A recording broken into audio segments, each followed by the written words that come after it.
যখন প্রথম IPS officer হিসেবে কাজ শুরু করেছিলেন, তখন আপনার সবথেকে বড় চ্যালেঞ্জ কী ছিল আপনার জীবনের? দেখুন, আইপিএসে আমি জয়েন করব কি না, তো এই ব্যাপারে দ্বিধা ছিল। আমার অধিকাংশ বন্ধু-বান্ধব তারা বলছিলেন যে, "পুলিশে যাস না।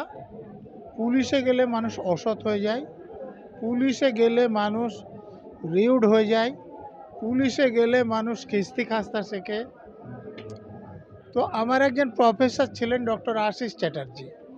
তিনি বললেন যে, "তুমি এসব কী কথা বলছো? গণতান্ত্রিক দেশের পুলিশ। তুমি জয়েন করবে আইপিএসে, তুমি সৎ থাকবে এবং অন্য লোকগুলোকে সৎ করবে।" তো আমি তার কথায় উৎসাহিত হয়ে পুলিশে জয়েন করি। তো আমি পুলিশে আমার পুরো চাকরি জীবন কাজ করেছি। সৎ থেকেছি, অসৎ হয়নি। আমি আমার মাস্টারমশাইকে চাকরি শেষে বলেছিলাম যে, "স্যার, আপনার প্রথম কথাটা আমি রাখতে পেরেছি যে তুমি সৎ থাকবে, কিন্তু অন্য লোকদের সৎ করবে, এই কথাটা আমি রাখতে পারি।" আপনি নিজে নিজে মতামত নেননি। আপনি কারোর থেকে অনুপ্রাণিত হয়েছেন পুলিশ হওয়ার জন্য? না, সেইভাবে পুলিশ হওয়ার জন্য অনুপ্রাণিত হয়নি। কিন্তু যে জীবনে একটু দাঁড়াতে হবে, প্রতিষ্ঠিত হবে, এই রকম তাড়না থেকেই আমি সেন্ট্রাল সিভিল সার্ভিস পরীক্ষা দিয়েছিলাম এবং তারপরে আইপিএস এসেছি। আপনি তো অনেক বই লিখেছেন। এবছরেও নিশ্চয়ই অনেক বই আছে। এবছরে এবছরের নতুন বই কি লিখেছেন? এবছরে নতুন বই বেরিয়েছে, একটা রাজ্যে পরিবর্তন কেন দরকার, কিভাবে সম্ভব, আল্লাহর সঙ্গে সংলাপ, কৃতজ্ঞা তোমাকে, গোপন চুম্বন, নির্বাচিত গল্প। এখানে প্রেমের গল্প কোন কোনটি আছে? গোপন চুম্বন তো নাম দেখেই বুঝতে পারছেন যে এটা স্টোলেন কিসেস নিয়ে লেখা। আর কৃতজ্ঞা তোমাকে, প্রেম না হলে তো আর কৃতজ্ঞা হবে কি করে? যদি বল। বইয়ের একটু বিষয়বস্তুগুলো যদি একটুখানি বলতেন। গোপন চুম্বন বিষয়ে নায়ক একজন আইএএস অফিসার। তো একজন সাংবাদিকরা ওনাকে কলেজ জীবনে যে মহিলার সঙ্গে তার ভালোবাসা ছিল তার কথা জিজ্ঞেস করে। তো বলে, "তিনি তো আপনাকে বিয়ে করতে চেয়েছিলেন।" বলে, "হ্যাঁ, বিয়ে করতে চেয়েছিলেন, আমি তো বিয়ে করিনি। ওনার অন্য জায়গায় বিয়ে হয়েছে। তো ওনার কথা এখন তুলছেন কেন?"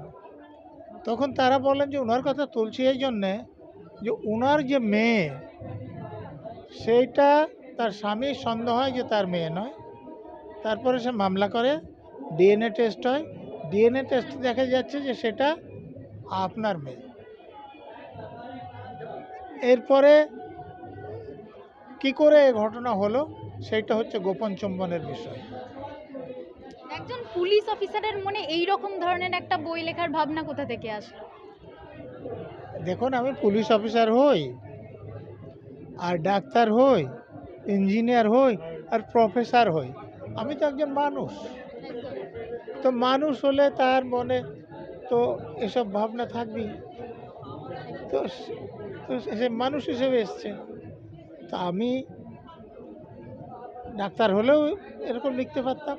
যেটা অসুবিধা হতো যে আমি নায়ককে এখানে প্রশাসনিক অফিসার করেছি, সেখানে হয়তো নায়ককে আমি ডাক্তার করতাম বা নায়ককে আমি প্রফেসর করতাম। কারণ যে জীবনটা একদম জানা নেই, সেই জীবন নিয়ে উপন্যাস লেখা যায় না। আপনার আপনি তো police officer, IPS police officer ছিলেন প্রাক্তন। সেই পুলিশি কোনো বিষয়বস্তু বা কোনো কেস এরকম আপনার বইয়ের কোনো চরিত্রে বা কোনো বিষয়বস্তুতে ফুটে উঠেছে? এই যে আইপিএস জীবনের উপলব্ধির যন্ত্রণা, পুরোটাই পাবেন। আবার ওই যে দেখুন, ওখানে আছে সিক্রেট আই, প্রথম খণ্ড, দ্বিতীয় খণ্ড, পুরোটা তদন্তমূলক। আবার তদন্তে লালবাজার ১, ২, ৩ এবং রহস্যবাদী মণিমণ্ডল। ওটা কি ৩টে পার্ট আছে লালবাজারে? Actually ৪টে part. চতুর্থ পার্টটা রহস্যবাদী মণিমণ্ডল নামে প্রকাশক বের করেছেন। পুরোপুরি ডিটেকটিভ স্টোরি। আমার যে বকুল, তার নায়ক আইপিএস অফিসার, ভূমিপুত্রের নায়ক এই যে আইপিএস বকুল, অফিসার। বকুল যে বইটি রয়েছে আপনার, খুব ফেমাস একটা বই। ওই বইয়ে কি আপনার জীবনের সাথে সংযুক্ত কোনো কাহিনী বা আ এরকম কিছু বিষয় আছে? যেটা বাস্তব বাস্তব জীবনের সাথে দেখুন, শিলিগুড়িতে আমার যে অভিজ্ঞতা হয়েছিল সেটা নিয়ে আমি বকুল প্রথম পর্বটা লিখি। দ্বিতীয় পর্বে আমার ফার্স্ট পোস্টিং বোলপুরের এবং আমার এয়ারপোর্টের অভিজ্ঞতা আছে। আসলে যে জীবনটা কেউ দেখেনি সেই জীবন নিয়ে উপন্যাস লেখা যায় না। এই যে ধরুন নীলকণ্ঠ, বাংলা আছে ইংরেজি আছে উপন্যাস। নীলকণ্ঠের নায়ক আইপিএস অফিসার। এই আইপিএস অফিসারটা কি আপনি নিজে? দেখুন, উপন্যাসের নায়ককে আমি বলতে পারবো না, কিন্তু আইপিএস অফিসার হিসেবে আমি যেসব অভিজ্ঞতা। এই দুটো প্রেমের গল্প তো, বকুল আর নীলকণ্ঠ। প্রেম না হলে উপন্যাস হয় নাকি? নীলকণ্ঠ মানে প্রচণ্ড একটা ট্র্যাজিক উপন্যাস। বকুলও ট্র্যাজেডি আছে, কিন্তু নীলকণ্ঠের ট্র্যাজেডি অন্যরকম। মানে একাধিক ট্র্যাজিক কাহিনী আছে, শেষ পর্যন্ত ট্র্যাজিক। উজ্জ্বল একটা ছেলে, কিন্তু পুরোপুরি জীবনটা ট্র্যাজিক। আইপিএস হয়েছে তারপরও। তাহলে আপনার দেখুন, পুলিশ প্রসঙ্গে বলেই আমার একটা বই আছে। আমি যখন একবার ভোটে দাঁড়িয়েছিলাম, এক প্রার্থীর অভিজ্ঞতা আছে, একদম বাস্তব কাহিনী। আর বলুন। যদি জিজ্ঞাসা করা হয় Nazrul Islam, doctor Nazrul Islam IPS officer নাকি লেখক, কোনটাকে বেশি প্রেফার করবেন? দেখুন, নজরুল ইসলাম প্রথমে একজন মানুষ, আইপিএস অফিসার হিসেবে সব মানুষ, লেখক হিসাবে সব মানুষ। অতএব আপনি কোনটাকে বেশি পছন্দ করেন? আমি তো মানুষটাকে বেশি পছন্দ করি। সে যখন আইপিএস অফিসার হিসেবে কাজ করে তখনও মানুষ, অমানুষের মতো কাজ করতে পারে না। যখন লেখে তখনও সে অমানুষের মতো লিখতে পারে না, মানুষের মতো লেখে। এই আইপিএস আর লেখকের মধ্যে কোনো বিরোধ নেই, ওরা মিলেমিশে আছে। দুটোকেই আপনি পছন্দ করেন? হ্যাঁ, কোনোটাকে আমি অপছন্দ করি না। যেটা আমি অপছন্দ করি সে কাজ আমি করি না। আর শেষ প্রশ্ন, আপনার চোখে আপনি যা যা বই লিখেছেন তার মধ্যে সেরা উপন্যাস বা সেরা বই কোনটি? দেখুন, বইটা তো এখনই শেষ হয়ে গেল, এক কপি ছিল, অ্যাগনি অফ এ সেকুলার ইন্ডিয়ান। এটা 700 পৃষ্ঠার মতো একটা ইংরেজিতে উপন্যাস। এটা আমার খুব মনের কাছাকাছি উপন্যাস। এটাই সেরা উপন্যাস আমি বলছি না, কিন্তু আমার মনের অনেক কথা সেখানে আমি বলেছি সেই উপন্যাসের মধ্যে। কি মূল বিষয়বস্তু?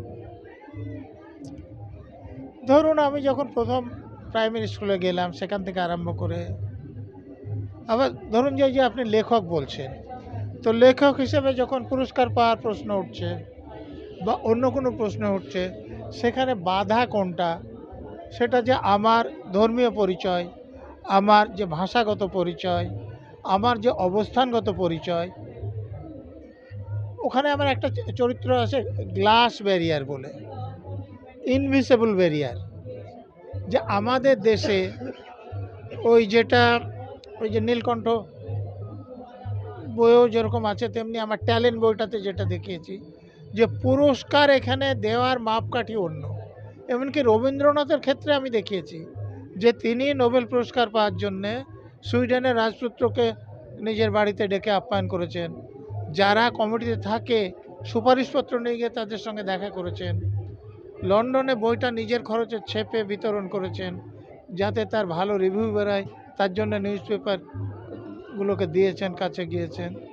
তো এই রকমভাবে যে কোনো পুরস্কার পেতে হলে আপনি দেখবেন যে আপনি যেরকম লেখেন তার থেকে অনেক খারাপ লেখা পুরস্কার পাচ্ছে, কিন্তু আপনি পুরস্কার পাবেন না। মমতা ব্যানার্জির বই পুরস্কার পায়, ব্রাত্য বসুর বই পুরস্কার পায়, বিলো অ্যাভারেজ, কিন্তু আপনি তাদের থেকে অনেক ভালো লেখে পুরস্কার পাবেন না। এইসব যে অনুভূতিগুলো, এটা আমি অ্যাগনি অফ এ সেকুলার প্রচারের জন্য শুধু পুরস্কারের ব্যাপারটা? না, ভালো প্রচার? অনেকে দেখুন যে পুরস্কার নিজেরা অর্গানাইজ করে, অর্থ দেয়, যেগুলো সরকারি পুরস্কার আছে সেই সব সেখানে যারা থাকে তাদেরকে প্রভাবিত করে, তাদেরকে পয়সা দেয়, সেইভাবে পুরস্কার হয়। যেভাবে পুরস্কার আমি নিতে চাই না। তো এইসব ব্যাপারগুলো আমি অ্যাগনি অফ এ সেকুলার ইন্ডিয়াতে খুব ভালোভাবে আলোচনা করেছি।